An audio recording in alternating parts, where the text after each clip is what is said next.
ఇది అమ్మవారు లేకపోతే నేను అసలు మొక్కాలి, మీరు అట్లేం లేదు. మీరు నాకన్నా పెద్ద నేనే చెప్పేస్తాను.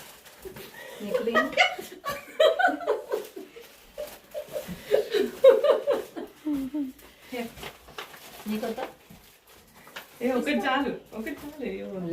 వాళ్ళ బొట్టు పెట్టండి కావాలంట. అయ్యో రాబా ఏమైంది? అట్టి పండే కదా, ఎవరెవరి కలెక్ట్ చేసేస్తున్నాం.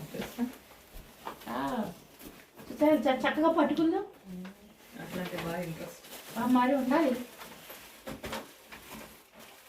దీంట్లో.